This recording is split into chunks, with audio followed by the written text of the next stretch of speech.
first thing we need to do is reform ourselves, right? Before reforming anyone else, before changing anyone else, we have to change ourselves. There was a famous quote by Sayyid Nursi, the famous Turkish reviver, who said that if you want a reminder, the grave is sufficient, and if you want an enemy, your nafs is sufficient. A lot of the imams are getting a lot more clued up on this. But when you ask them, they're like, I'm an imam, I'm not a mental health specialist, and I don't know who to go to. So you create a single point of access, so they don't need to know. The scholars are doing their job, but if there was leadership, the scholars would fall in line. If the leadership was like, this is what we're going to do, this is how we're going to do it, they would fall in line. If we don't choose our Eid, eventually the British government will choose Eid for us. Exactly. Yeah. And if we don't choose our own, if we don't unify ourselves, they'll make us unite for it, because it'll be in their interest. It's in no one's interest to see us, doing our own thing all the time. So they'll make us fall into line. It's the Day of Judgment. You're next in line. Your Lord addresses you. Wajid, what exactly were you trying to do for my sake, for my cause on this earth? What do you say? Oh, I don't know if I'll be able to speak, but I genuinely, the aim is, always has been, always will be, to raise Allah subhanahu wa ta'ala's name higher.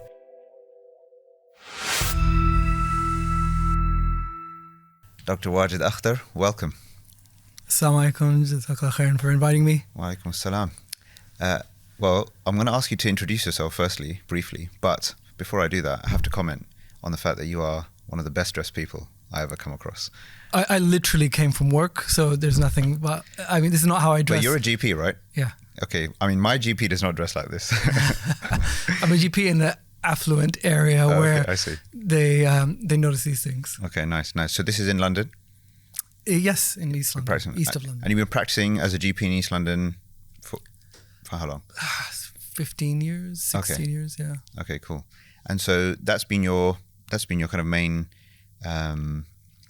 sort of occupation. But outside of that, as many people will probably already know, but they're about to find out, you've gone up to a lot of other things. So outside of your core professional contribution to humanity, what else has Dr Wajid Akhter been up to for the last 15 years, 20 years?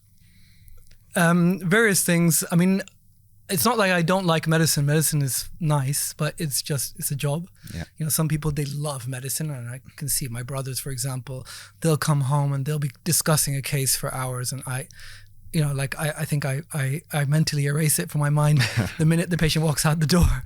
But I've been interested in a few different things.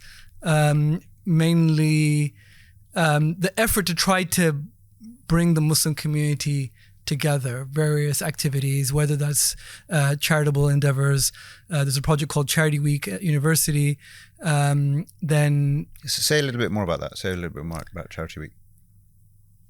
Charity Week is basically what it says on the tin. It's a week of doing charity, but it's a lot more than that. The idea was, and this hopefully answers your question in a roundabout way, the idea was that we need to get to the root cause of the problem rather than just treat the symptoms. So as someone who was at university, I was getting frustrated by lots of issues. Dawah, Muslims who are on drugs, or the health issues that our community faces, and capacity issues, and you just name it. They're just kind of flooding at you.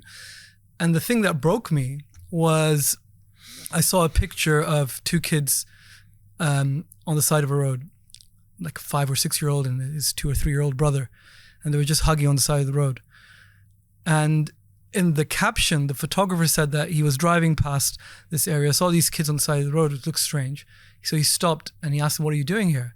And the older brother said, "We're orphans. We have nothing and no one except each other. So in the night, I hug my little brother so at least he's got some warmth while he sleeps." And anyone who reads that, your heart's going to be broken and you want to do something. And where was this? I can't remember which country it was. It was a Muslim country. Whether it was Iraq or Afghanistan, I can't remember exactly. And I reached out into my pocket to say, well, you know what, I'm going to donate some money. Yeah. And I stopped for a second because I thought, what will happen after I give them that money? Because they're going to be fed today, but they'll be hungry tomorrow. And if I raise a lot of money and feed them, and I take the responsibility of feeding them for the rest of their life, they still have no shelter. So if I get my mosque together and we provide them shelter, but they have no education. So if I get my family together and we provide them education, they've got no health care. And then what about the kids who aren't in the picture? And what about the kids who are the street down the road or in the state down the road or another country? And that's when it hit me that it was almost like a light bulb moment, that all these problems that we have in the Muslim world are symptoms of a disease, and that ultimate disease is the fact that we're not united or coordinated. And since then, I've basically been working with others, not ever on my own, to try and increase that unity. And can you describe then what, so it's Charity Week, which year did it begin? 2003. Okay, so it's been just over 20 years, still going. Alhamdulillah. Yeah. How would you just summarize like what has been achieved through this particular initiative? If you were to look at it from a purely numbers angle, it's raised, I don't know what the count is, but maybe close to £10 million and helped several 100,000 children, and it's taking place in 9 countries and tens of thousands of people are involved.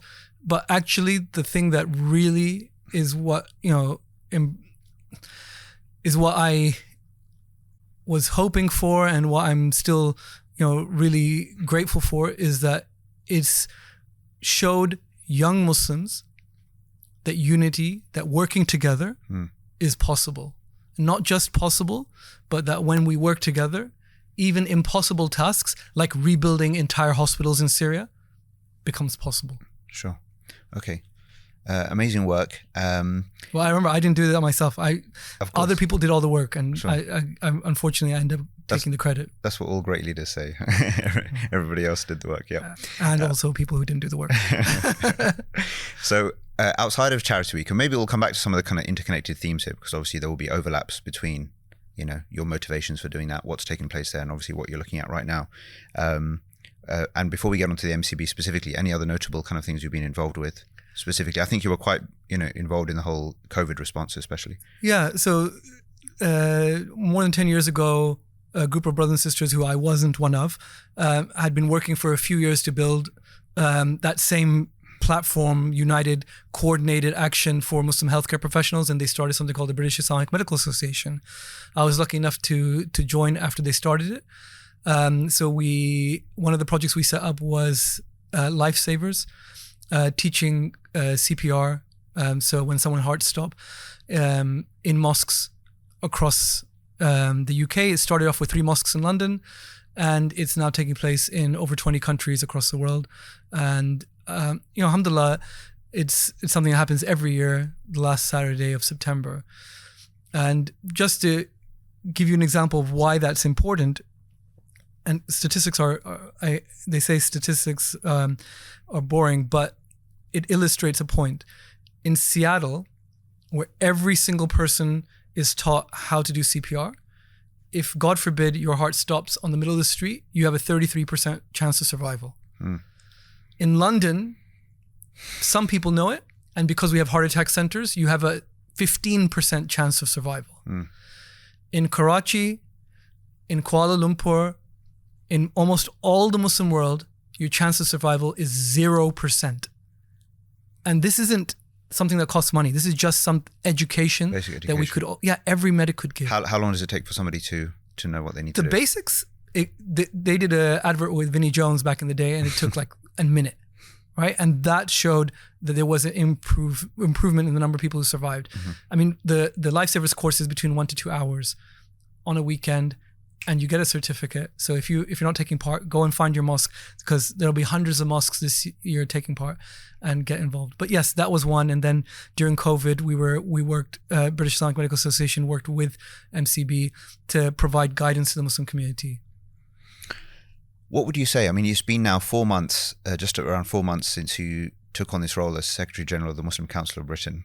The most unenviable role to take on. What would you say going into that was the summary of like the leadership lessons from all your prior experiences, that you were bringing with you essentially into that role? The summary would be, and this took me a long time to get there, but it was leadership is being the art of being water. And what that means is that you need to be, you can't be Your name's Wajid Akhter, not Bruce Lee, right? Not Bruce Lee, no. Although, yeah, I can see where the connection is made. So what I mean by that is that you can be vapor and just completely hot air, ephemeral, nothing, no one can grasp you, or you're just kind of floating in the ether, or you can be rigid like ice. Water kind of gets past obstacles, so it doesn't let obstacles stop it. It moves around it. It can be forceful enough to move things out of its path. It can be gentle enough to nurture and grow if it needs to.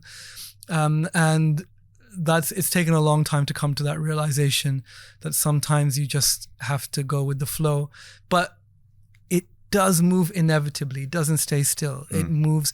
It fits into whatever container it's put in, but it doesn't lose its own essential qualities. And so that's something I learned the hard way. So 4 months in, are you feeling more like vapor or more like a tidal wave? A lot more like vapor. It's been an education, I'll be honest. Okay, yeah. Well, I was going to say, because your name is Wajid, and the Wajid means the one who finds, yes. The one who discovers. So what exactly have you discovered about yourself, about MCB, about the Muslim community in this country since you started? Probably less focus on myself because I'm irrelevant in this picture. You could interchange me with almost anyone, but what I've discovered is, I think the Muslim community doesn't want to be united. Okay, that's interesting. Why do you say that? I think they like the idea of unity, but they don't like the sacrifice that goes along with it. Okay. And that's the realization I'm coming to, because in my head previously it was kind of like, you know what, if we just tell enough people and we show them that, look, if we work together, because it's almost self-evident, right? If you work together, a random doctor doing random things doesn't compare to a hospital with the infrastructure. In fact, the example I use, glass of water, my house is burning. And my family's inside, Nauzubillah. I come outside and I say, help me. And you turn up with a glass of water. You're like, I'll help you. And you throw that glass of water. It's going to do absolutely nothing. And if 1,000 of you turn up with a glass of water, it will still do absolutely nothing. But if 1,000 of you get together and make a fire department, then we have a chance. The Muslim community is obsessed with saying, we will not make the fire department, because doing that means that somebody will have to ride the fire engine, someone will have to be the chief, and we can't have that. We'd all like our own glass of water, thank you very much, and the house can still burn down, but as long as we have our glass of water. We've got into this mindset. Now, maybe this is me generalizing, but we've really got into this mindset where not only is unity, it becomes, like, a lot of people will say it's not possible, because in their head they see uniformity. They see that they're like, it's not possible, or because they haven't seen it. But also, it's, for a lot of people, they don't want it because it means a loss of power necessarily.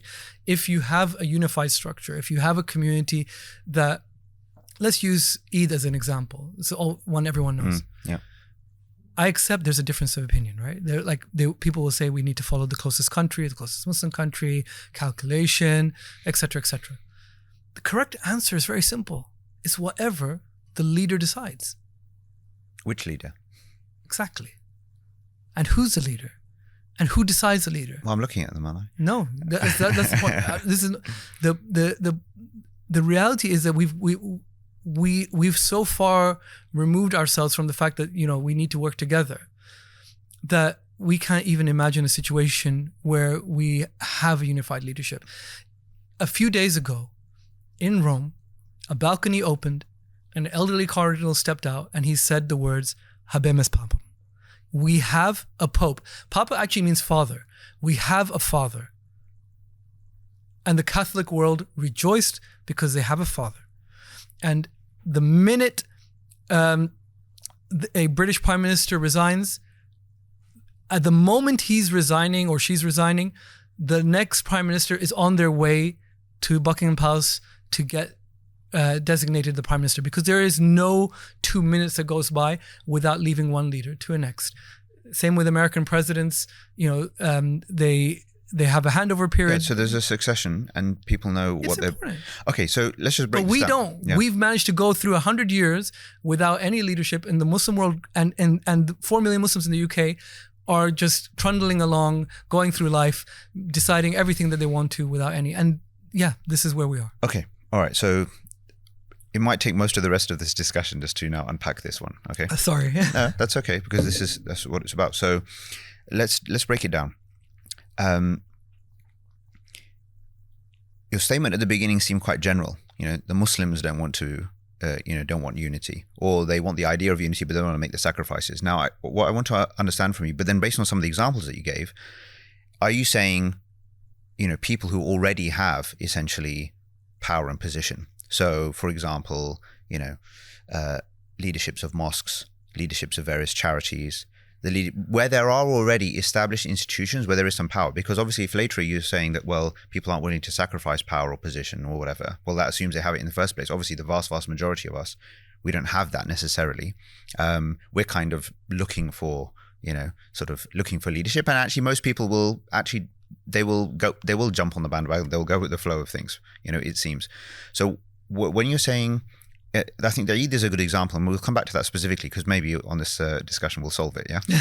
So Everyone tells me don't use that example. No, it's a great example. It's a great example, but because it intersects between almost the social elements, the political elements, the religious elements. All of the different bits are there, even also in terms of what the external view of it, how it looks from the outside, which is also very important. Actually, this was the first year I think where the BBC obviously broadcast the Eid, right? And obviously this was a relevant point about which day exactly. Anyway, so let's come back to that, because I think come back to that specific thing. So is that what you're talking about? Are you talking about institutions, leaders aren't collaborating effectively, or are you talking about something else? I personally don't believe that the leaders are so divorced from the masses that they're not reflective of them. Okay. What I mean by that is that, basically everyone wants to just do their own thing. I know that's a generalization, right? But at some level you have to kind of say, we have to go with the general, what the outcomes are. You have to say, yeah, that's what we want. We want to do our own thing. Because if we push, let's use charity as an example. The Muslim community in the last 5-10 years, there's been a big push to say we need to look after people who are suffering in the UK, Muslims especially, who are suffering in the UK. And so you have the National Zakat Foundation, and you have other, you have large charities who are spending on domestic programs. There's been a push towards that, and therefore the leadership and the institutions respond to that push. There isn't a push necessarily for us to all work together. And we're happy with, we came together on a poster, or we came together on a protest for Gaza. It's the lowest common denominator. If you don't come together when you're having a genocide, then you might as well just jump off the cliff yourself. Mm-hmm. Okay. But then it sounds as though, okay, so I still want to kind of understand this better, like your observation, because you expressed it quite strongly, and I'm sure it's come from, the feelings that you've had through your probably countless conversations in the last few months since you started this role. But actually, based on for example, the example that you gave about Charity Week, where increasing numbers of students have collaborated, have unified to, for some external cause and objective. Obviously, the kind of unity that we've seen around the Palestinian, or the response to the Palestinian kind of, the issue. I mean, do these things not speak of the possibility of unity? I am. So then the issue is the issue perhaps that actually we have this kind of reactive unity, temporary, maybe not. It's like the other examples that you gave in terms of countries or other religious kind of systems.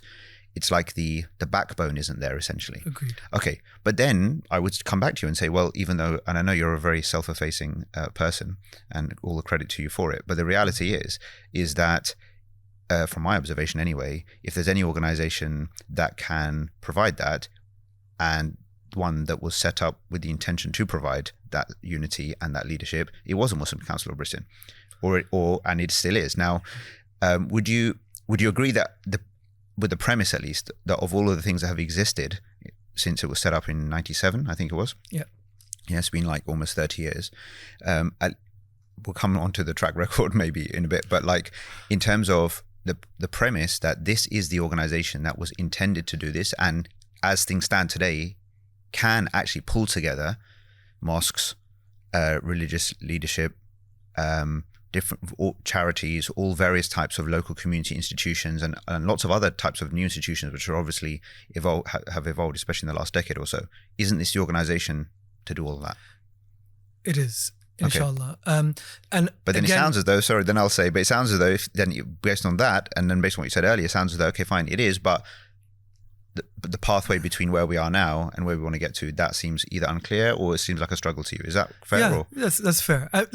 Again, I tend to, the generalization means that you kind of don't give credit for where we are working together, because you're seeing council of mosques. Yeah, it's good, but it's not good enough, basically. Or less than good, but it could be a lot better. I'm a glass half empty person, unfortunately, and I should. Mine's more than full. More than full, mashallah. So that's why it's going to be a good podcast. Okay. So now what? So now what is it that the MCB? What is it that you want to do with the MCB that's going to start to solve this problem? And what is required of the various stakeholders? What is the message you want to give to the stakeholders to basically fix this issue then?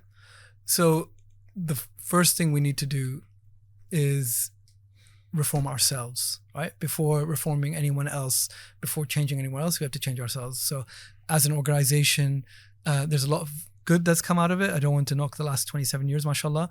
People put in a lot of sacrifice just to get us to this point. But have we been fulfilling that function to a degree that, has the appreciation of the Muslim masses or has moved the needle?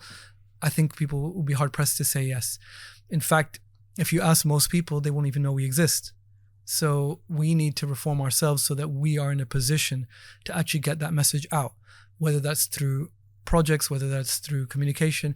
But the MCB itself needs to be strong. If it's the beating heart of the community and it's a weak heart, then you can have as many strong limbs and organs as you want, but the heart's going to let everything down. So we need to reform ourselves first, inshallah. Okay. And the key sort of priorities there, the key steps that need to be taken, or the key issues that need to be dealt with? If I was to keep it big picture, the vision needs to be articulated in a way. I mean, the vision was always, uniting for a common good, but it needs to be articulated in a way that really inspires not just the masses, but the leadership as well. We need to change the culture within the organization, because a lot of our energy was going towards representing the Muslim community to the government. And the government has spoken to us for more than 10 years. Really, that representation will only sit on a solid foundation if we truly speak to our community, reflect what their views are, and have their trust and loyalty. So changing the culture within the organization as well. And then building up the infrastructure, the people as well.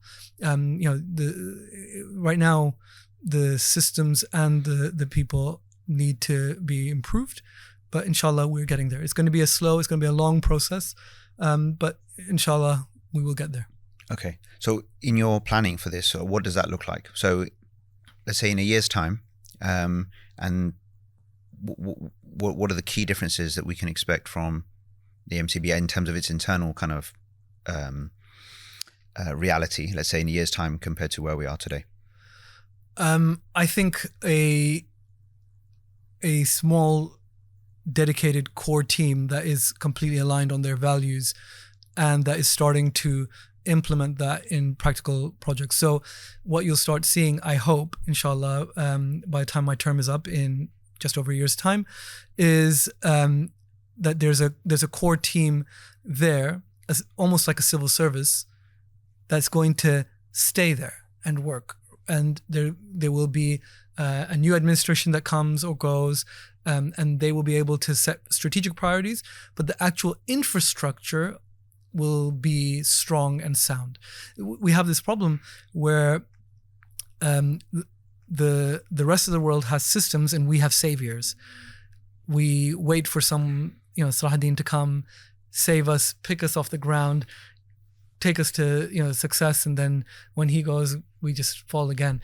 Whereas, the rest of the world builds systems and processes so that they can have incompetent rulers, corrupt rulers, whatever it may be, but the show goes on, the trains still run, the system is stronger than any one individual. And we want to build that. We want to build an infrastructure and a system which is strong, permanent, so that it doesn't matter who comes and who goes, they've got a machine here that can deliver for the Muslim community, inshallah. Okay. So what I understand from what you said is essentially like, a paid core staff, properly kind of funded, with all of the core kind of operational kind of sort of enablers and the budget essentially to do what needs to be done. Exactly.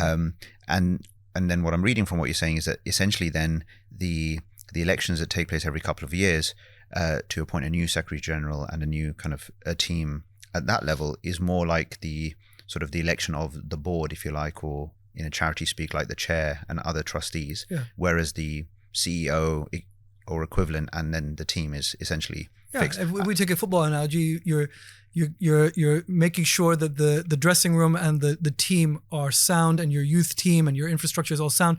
And then if the coach comes and goes and Alex Ferguson retires, you don't have to be Well, I'm not sure that's a great example because after he went, I think the current manager is trying that, right? So he's like, look, I've got a system and I'm going to implement it. It's going to take time, and you've got to trust the process. But that's I am a Man United fan, so it's again, it's been educational. It's been tough. Yeah, exactly. Okay, but look, so somebody still who's watching this right now still might be thinking, okay, hang on a second, it's all great, but I don't even understand what the MCB does. Like, even if it has all this team in, like, so what? And how does this link with this whole unity point? And so what is a potential here? Like for just call it your everyday sort of, I want to say Joe or Mo or whoever out there. Like, why should they care? And what is MCB there to do for them? You should care because our community has absolute gems scattered everywhere, but everyone is struggling on their own. So you've got some, I've met people like this who understand like a key strategic objective, which if it was fulfilled, it would have a huge impact on finances of the Muslim community, right? Okay. And of the country as a whole. But they're not connected to any organization or mosque, and so basically they've got this, they've got the cure for cancer, but nobody knows who they are. And we've got people like that everywhere. The Muslim community has 30 to 50,000 doctors in the Muslim community, but we have the worst health outcomes. The Muslim community has probably the most number of MPs of any minority in the country, but we have no political power. The Muslim community raises the most amount of money in charity, and yet we are the least economically strong community in the whole country. So those two things don't add up together unless there's a problem with the connection between those who have the knowledge and those who need the knowledge, those who have the funds and those who need it, those who have the strategic brilliance and where the strategy needs applied.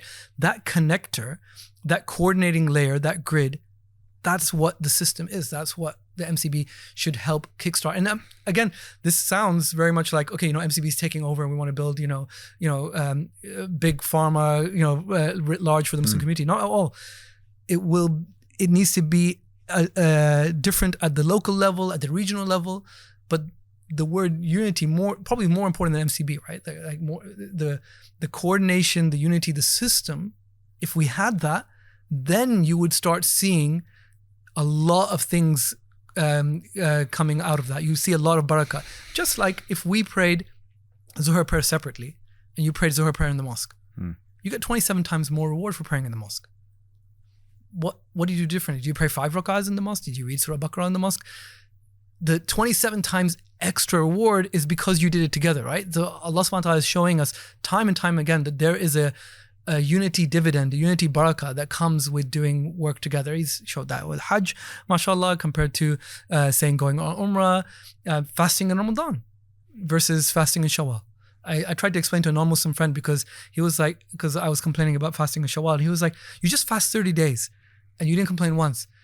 And this 6 days you're saying is so difficult, it doesn't make any difference. It doesn't make any sense whatsoever. And I was like, those 30 days, there were 2 billion people fasting with me. And these 6 days, my whole family is not doing it. We're all doing it on different days. So there's a barakah that comes from when we work together that we're really missing out on. And if we build a system, we could gain. But it sounds like when you talk about the system, I mean, what does that system look like? Because to me, it just sounds like a technological solution, essentially. Meaning we just need some technological solution that acts as the place where all of these various whether it's individuals, companies, charities, whatever, organizations, just come, isn't that where those connections come from? Because you see, leave aside the MCB for a second. A lot of this connecting is happening, right? So what's the difference between the connecting that's happening anyway, because of the efforts of various individuals and organizations to go out there and form various kind of collaborations, and obviously many other organizations and institutions that are playing that function for subsets of the community infrastructure. So then what difference, what's the incremental sort of difference here? You're right. It's not a logistical technical problem, right? It's an ego problem. It's a spiritual problem, I think. Okay. That we have, because technically it's very possible, but you try to technically bring all the actors that you need to in a room together, and you will see what happens. There was a famous quote by Sayyid Nursi, the famous Turkish reviver, who said that if you want a reminder, the grave is sufficient, and if you want an enemy, your nafs is sufficient. Try to bring everyone together, and it's not necessarily just personal egos. In order for this to work, you might have to put some other organization ahead of yours. You might have to put another community ahead of yours. You might have to put the future generation ahead of yours, right? You might have to, even though you think, actually, I'm the most qualified person to be, chairman of the mosque, but you might have to resign. I was speaking to a group of trustees from a different community. They were all young, and I was like, how do you guys get this? And they're like, our motto used to be, we exist to serve. We got rid of the S. We exit to serve. All right, I was doing we exist to erve. You're way too smart. I wouldn't even have thought of that by now. So they're like, we exit to serve. You leave. Sure. Yeah. Bring in the new generation. Yeah. So that, I think the problem is, like, once there is an emotional pull and we want it, even the technological barriers won't be able to stop us. We'll work together. We'll find a way, inshallah. The thing is, right, with ego suppression, there's a way in which it can take place independently, right? But there's also people suppress their ego for something, So at the end of the day, it's almost like you might suppress it for kind of, what's in it for me reasons, meaning, willing to take the sacrifice or whatever. But then the person who's thinking or hearing what you're saying is saying, okay, fine, but then what am I sacrificing for here? Like, if I have to suppress my ego, or I have to give something up, I have to put an organization in front of me or whatever, like, what for? So what is that? What is this?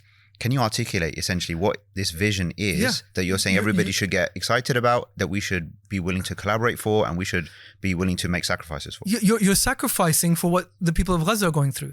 The people of Gaza are not dying because the bombs are falling on them. They're not dying because of famine. They're dying because 2 billion Muslims cannot even send a single bottle of water of their own accord, because they can't work together. They have the wealth of the world beneath their feet. They have millions in armies. They've got intelligence coming out of their ears, and yet they can do absolutely nothing, because for the simple reason, because we can't work together. We will pray, we will make dua for Gaza, we will do dua qunut, we will empty our pockets for Gaza, we will march for Gaza, we will boycott for Gaza, we will do everything, but we will not work together. And it's not just Gaza. That tragedy is multiplied 1,000,000 times over. People, when we were united, when we were even as fractured as we were, but when we were a semblance of a systematic, polity, entire nations would become Muslim. Now, someone becomes Muslim, one person converts, and we literally share it amongst ourselves. Like, we're a bad example, right? Like the stereotype. If you have, what stereotype do you have of Japanese people? Sorry. I would organized. Yeah, exactly. Yeah, organized and good fish. Good fish, efficient. Like clean. Longevity. Yeah. And if you met someone who was the opposite of that, you'd be like, I literally met the only disorganized, chaotic Japanese person, because you built a stereotype because so many of them are behaving in that way, right? What stereotype do we have as Muslims? We're defined when you are disorganized, when you're disunited, you are defined by your extreme elements, because that's what everyone will see. And so here we are. It's bad for dawah, it's bad for Gaza, it's bad for you, it's bad for your health, it's bad for your wealth, it's bad for everything. So building the system, allows us to, Islam is a team sport, and it was never meant to. You cannot play a football game by yourself. And that's what we've all been trying to do. We've been trying to play football by ourselves and wondering why we're not winning the World Cup, because you need a bloody team.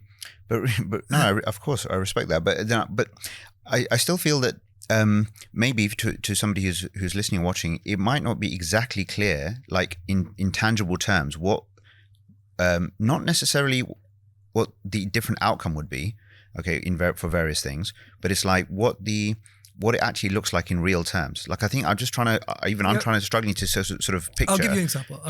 But just with this, so just to picture like what it would look like for us to be working together in such a way that might actually have, I mean, you can relate it to the Palestine, situation specifically. I think that might help, because a lot of people, for all of the marching and the giving and the prayers and everything that you referred to, obviously a lot of people feel very despondent about it. There is an argument to say that even if Britain at its highest political level, or every level, was against what has been going on there, that even that just wouldn't make much difference, because on the world stage, Britain actually, relatively speaking, for that particular issue, neither here nor there, right? What really, with regards to that issue, what actually is possible, and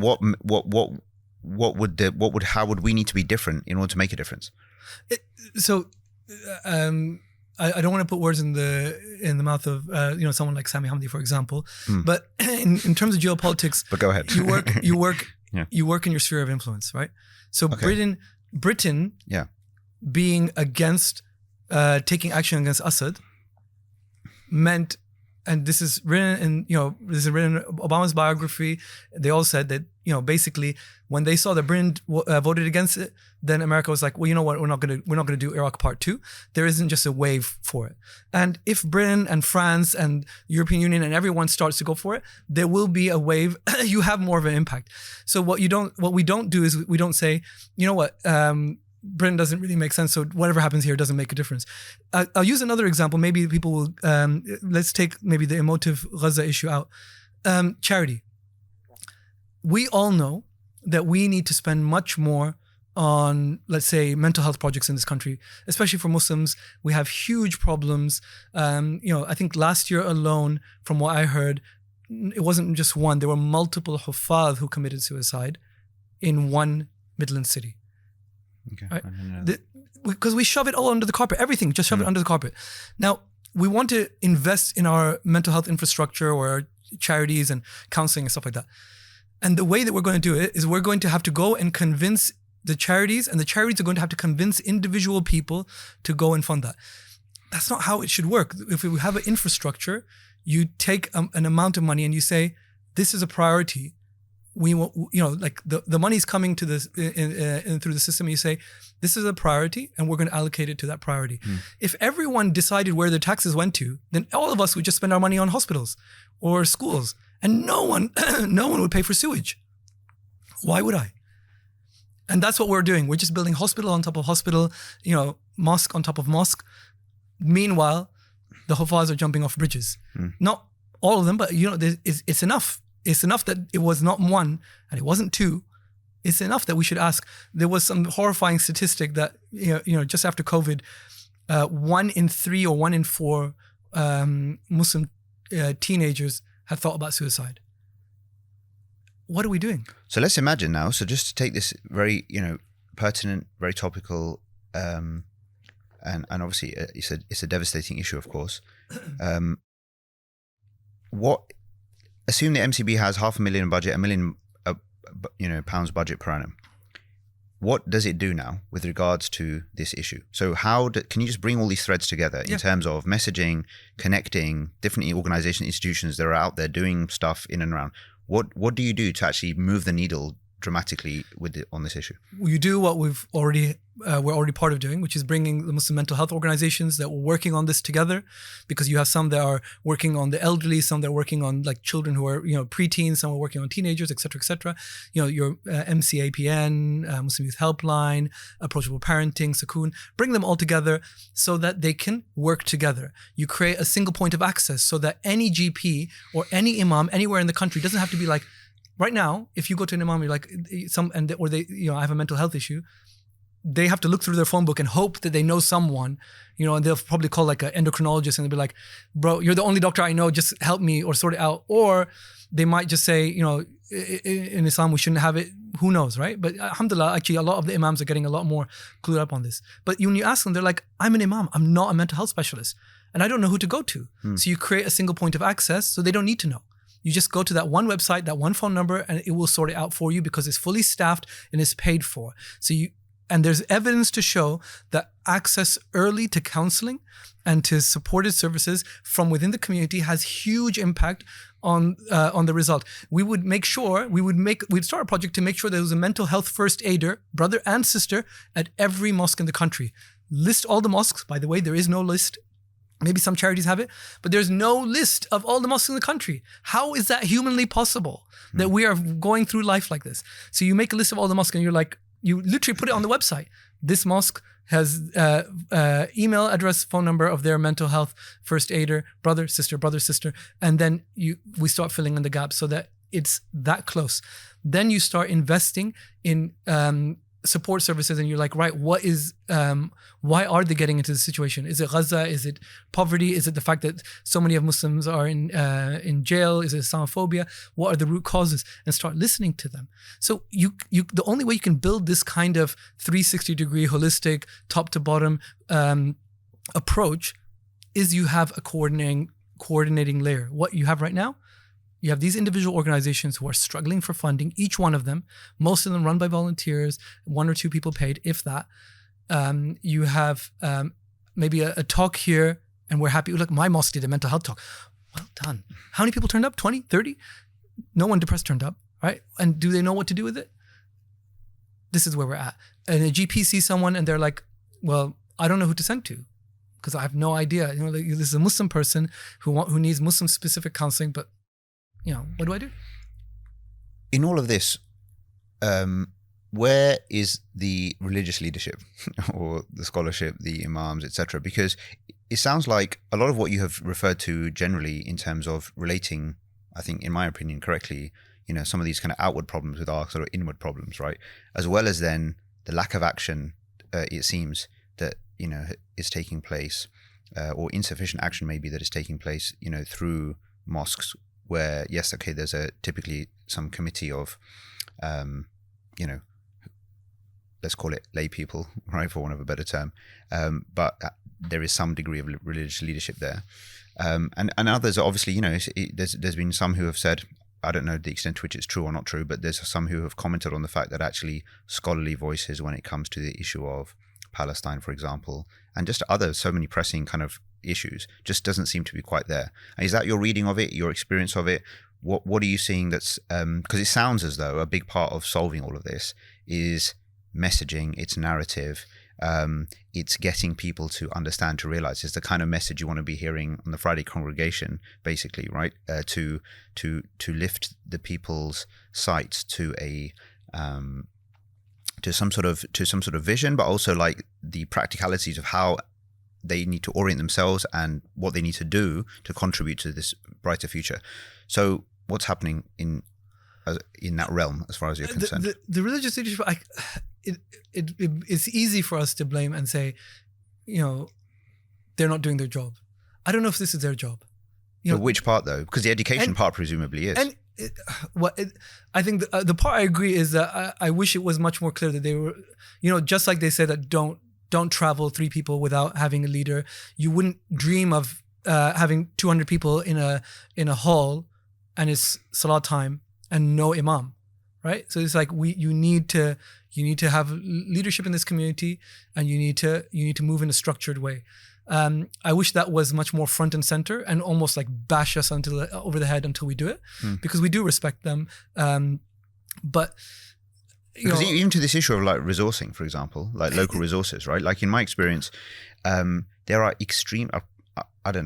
extremely few people that I know of who, and I've obviously been in this realm myself for a long time, who off their own back will advocate for local giving. Like unless it's coming from a pressure, it's like to my mind, that comes from as an issue of principle. Yeah. But, that's not something. There just seems to be a disconnect. And it even relates to what you said before, right? About this whole issue. Okay, Muslim community, what's the reputation? But okay, you've got you compare it to the Japanese, whatever. Fine, it's not exactly the perfect comparison. But what I'm trying to say is there seems to be some, I would say, quite fundamental issue between almost like our religious sort of labels, titles, and parts of our practice essentially, but a total disconnect from almost like real world positive sort of like as in solutions and outcomes and flourishing. Like something seems to be really going wrong in the middle. I completely blame not the scholars but the people who should be leaders. Okay. So because the scholars, the imams, now they're having to be marriage counselors, they're having to be like psychological counselors, they're having to be coordinators, event managers, and everything. And this wasn't what they signed up for. The problem is with the leaders of the Muslim community. Okay. And the lack of them. They are the ones who are running away either from the problem or have not diagnosed the problem, or and this is the most worrying part for me. I have to say it. They're making their separate peace. They're quite a few of them are realizing that what, this community is a basket case, and it's better for us to just cut the grassroots out of the picture. We're going to work out what needs to be done and how it needs to be done. Right? Okay. We and beholden to no one, accountable to no one, representative of no one. Let's go and do it. And that's a really worrying trend. The scholars are doing their job, but if there was leadership, the scholars would fall in line. If the leadership was like, this is what we're going to do, and this is how we're going to do it, they would fall in line. And you see that. You see that in countries like Turkey. You see that in other countries where the leadership comes and then the scholarship follows. There's the father of the evolution in Turkey, Erbakan, Najmuddin Erbakan. He said that, I was told my whole life you should sit and read the Quran, sit and reflect and ponder on the Quran. And he goes, every time I sat and reflected on the Quran would tell me, stand up and do something. Yeah. That's a good one. Yeah. I like that. Well, this is the interesting thing. I mean, but this in a way is because this kind of scholar leader, like, division that we've made, in a way, to my mind, almost shouldn't exist in a sense. It's like actually, and it's a great example you just gave, because it's almost like we've accepted a situation where there are some people who just give sort of theoretical sort of advice, but the real world is not their domain. Exactly. And I wonder whether this thing that you're saying, okay, fine, well, the leader should just, move on and then sort of scholars will follow. It kind of makes sense. And I've seen and experienced that before, but I'm not sure that that's where it should be. I kind of think work together, maybe. Well, the point being is that to the extent that scholarship equals knowledge, equals wisdom, equals, some sort of inheritance of profits, and then profits were, social reformers and they're doing the stuff, right? They're not just sitting and giving the talk, essentially. It seems to be, there seems to be not just an integration in terms of the working together of these people and these people, but just an integration of the personalities in the first place, meaning that actually someone, that a scholarly leader, right? Or a leading scholar. Every leader should have an element of scholarship, and every scholar should have an element of leadership. But I think they are two different things. It's, Wilayat al-Faqih is a new concept which was introduced in Iran in the 1970s, before in the 1970s. Up till then, we've had scholarly leaders, but not leaders who are scholars. And we've had, not necessarily, it's two different skill sets sometimes. But it doesn't mean that they're precluded from each other, but it's just, again, the tendency now is that the leader of the community is your imam. It's like that's not necessarily the case in my opinion. Anyway, fine. But to your earlier point around, a lack of quality sort of leadership, let's say, and then some people kind of giving up on the situation and going off, isn't part of MCB's role then to actually do that leadership, training, development, nurturing? Do you see that as part of what MCB is there to do? Because meaning not just to bring the people together, but to raise their standards and maybe perhaps just simply by that direct kind of training. I hope so that inshallah with time, it can provide an example, that a template for others to follow, right? And it's tried to do that, at least in the terms of the democratic structure, etc. But there's definitely a lot more work that needs to be done, and there are really good examples. So MCB, I really don't want to make it out like it's anything amazing, because actually you will find amazing leadership in lots of other areas, in rural mosques and in certain organizations. And wherever we find them, we need to build an infrastructure which recognizes that talent, the Messi in the youth team, and then gets them into the right places. But right now they'll stay the imam of a rural mosque because there is no infrastructure, there is no system. Okay, all right. I haven't forgotten about the Eid thing, so I want to come back to that. So here's my thing, right? It's like I'll put this to you, and then you can tell me what you think. In 10 years' time, right, most Muslims in the country are actually involved in or participating in voting for the leadership of the MCB. Okay. All right, whether that's through as individual members, through their organizations, through their mosque, whatever, various affiliates. Right now, there's like 500 odd organizational affiliates, most of whom are mosques, correct? Right, but then we can envisage a scenario perhaps where that number of mosques and community centers has increased, but also now you have perhaps businesses, you have individual members, but some combination of the individual and institutional that is then actually participating because they see MCB as this call it, I think umbrella organization feels a bit old school, so I'm going to call it like connecting platform, right? Yeah. That they see as kind of a unifying, connecting sort of platform, and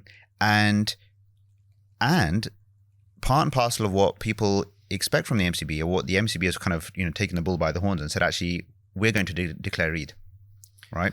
And they've done that because they finds the confidence to do that because they have consulted some panel of scholars or what have you, or and locally, maybe internationally as well, and they have proposed a framework for dealing with this issue, which is just not the only framework that could be proposed, but it is the most reasonable framework that we, as the elected leadership of all of these people, we think we're comfortable with this. Here's our panel, we've consulted, here's a decision we're taking, and we declare it. Now, obviously, people will object, they'll object, but my thinking is that, okay, 5 years later, 10 years later, every year it just keeps declaring, redeclaring and declaring on whatever principle it is going to go with. And then, to use your phrase earlier, everyone falls in line. So is that workable, or does that not make any sense? I think it is, because people, it doesn't have to be MCB.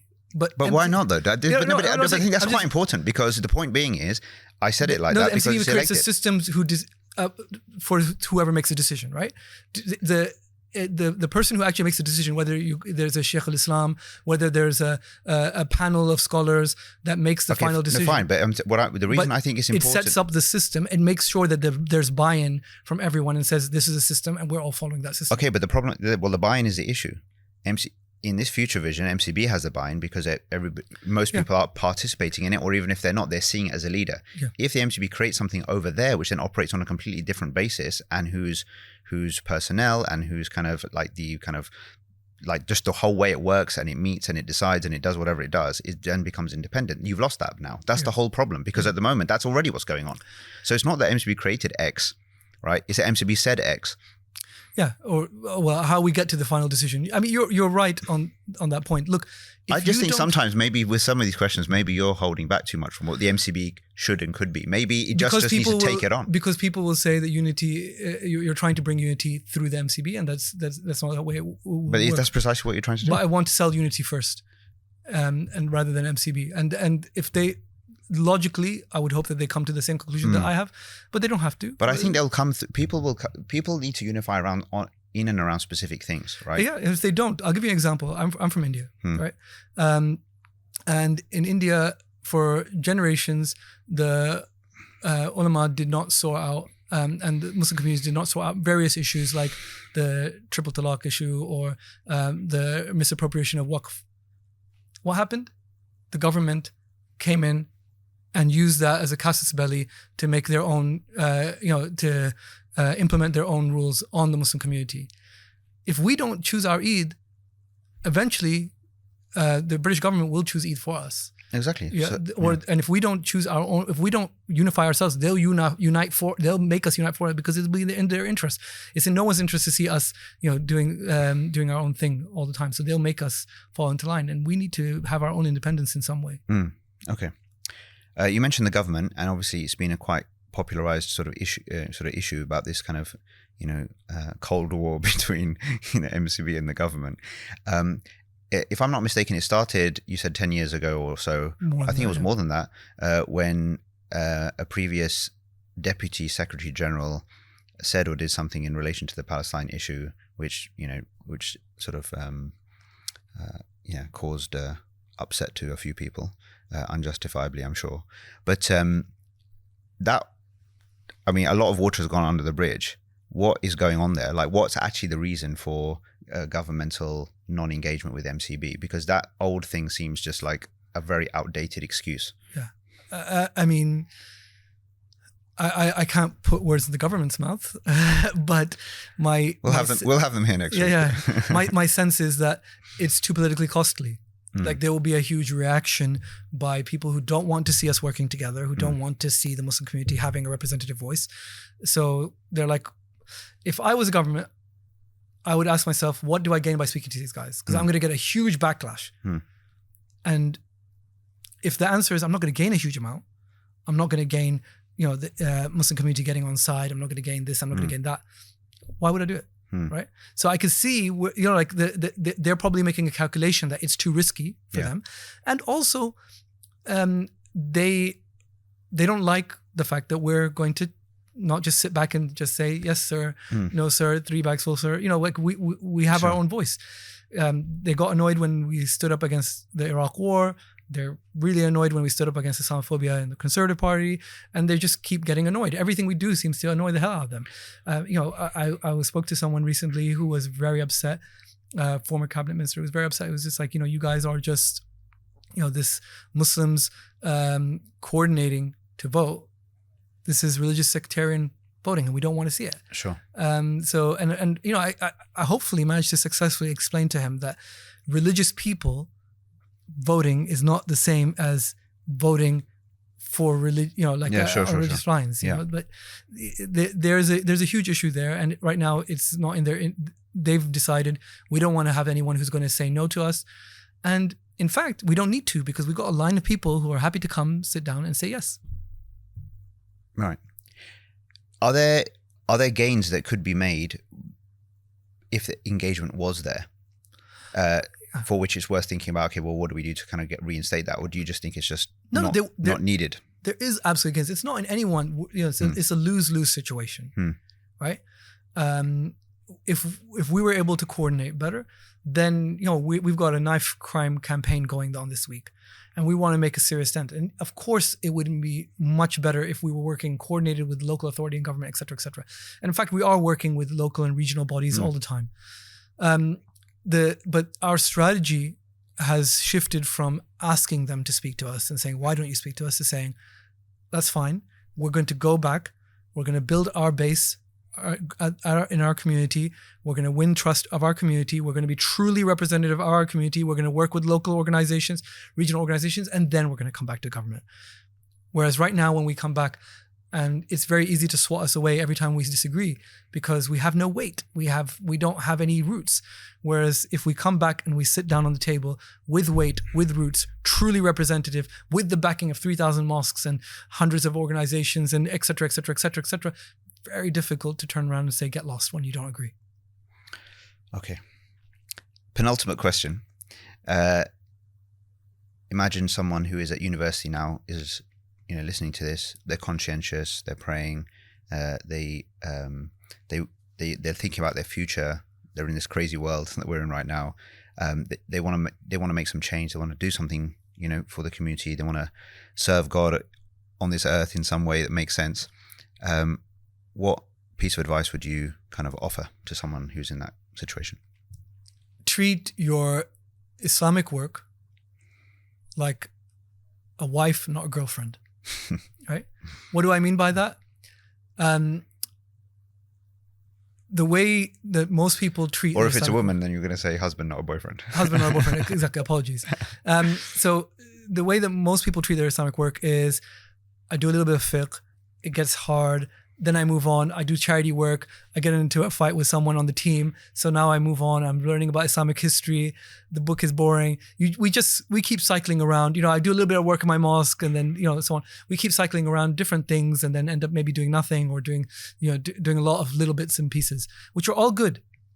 But what we should do, much like when we're looking for a spouse, rather than like saying, today I like a brunette, tomorrow I like a blonde, then someone who speaks with a French accent or whatever. Say no more, Wajid. Yeah, you move around because I had a fight, so I moved to the next person, etc., etc. No, what you want to do is you want to think about who's going to fit in with your personality, who's going to fit in with your family, who's going to fit in with you as you are today, and as you hope to be as a Muslim, you hope to be in 10 years' time.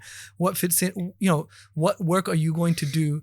That's going to define you, so that when they're burying you, this is what they're going to remember you for. Nobody remembers you for your job. No one's like, oh my God, I'm burying this fantastic engineer, and look at nobody cares, right? That's not what your kids even remember you for.